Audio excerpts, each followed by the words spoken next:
चलिए, आज अल्फाबेट की दुनिया में चलते हैं। देखते हैं एआई इसे कैसे बदल रहा है और आगे क्या खतरे हैं। सबसे पहले इसका साइज देखिए। अल्फाबेट एक टेक जायंट है जिसकी कीमत करीब 3.7 ट्रिलियन डॉलर है। इसका पूरा एम्पायर 3 पिलर्स पे खड़ा है। गूगल सर्विसेज, इसका क्लाउड बिजनेस और वेमो जैसे फ्यूचर प्रोजेक्ट्स। सोचिए, एक गैराज से शुरू होकर ये कंपनी आज एक ग्लोबल पावर बन चुकी है, लगातार बदलती और बड़ी होती हुई। और अब अल्फाबेट अपने सबसे बड़े मोड़ पर है।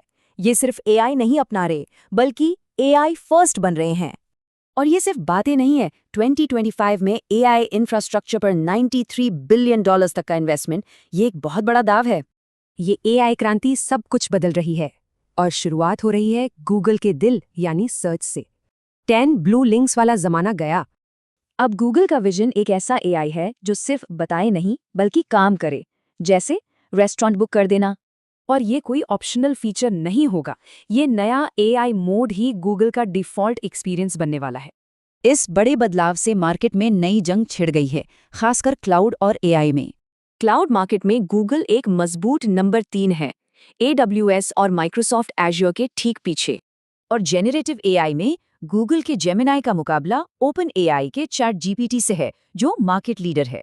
सर्च का पूरा कॉन्सेप्ट ही बदल रहा है, और ये गूगल के सबसे बड़े बिजनेस मॉडल के लिए एक सीधा खतरा है। तो इस एआई फ्यूचर के लिए गूगल का प्लान क्या है? जवाब है एजेंटिक एआई का एक पूरा इकोसिस्टम। आसान भाषा में ये ऐसा एआई है जो एक डिजिटल असिस्टेंट की तरह काम करता है, इंटरनेट और यूजर के बीच सब कुछ संभालता है।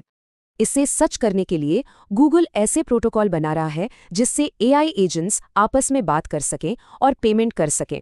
A2UI इसका एक अहम हिस्सा है। एआई सिर्फ बताता है कि यूआई कैसा दिखे और यूजर का ऐप उसे सेफली बना देता है। पेमेंट्स के लिए AP2 सिस्टम है। ये पक्का करता है कि एआई एजेंट्स यूजर की तरफ से सेफ ट्रांजैक्शन ही करें। लेकिन इस बड़े विजन के रास्ते में बहुत बड़े रिस्क भी हैं, खासतौर पर दुनिया भर के रेगुलेटर्स से।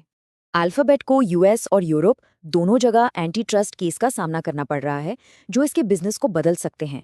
और इतने सारे बिजनेस के बाद भी आज भी इनकी ज्यादातर कमाई विज्ञापनों से होती है, जो एक बड़ा रिस्क है। तो आखिर में सवाल ये है, क्या गूगल एक बेहतर सर्च इंजन बना रहा है या पूरी दुनिया के लिए एक ऑटोनमस यूटिलिटी?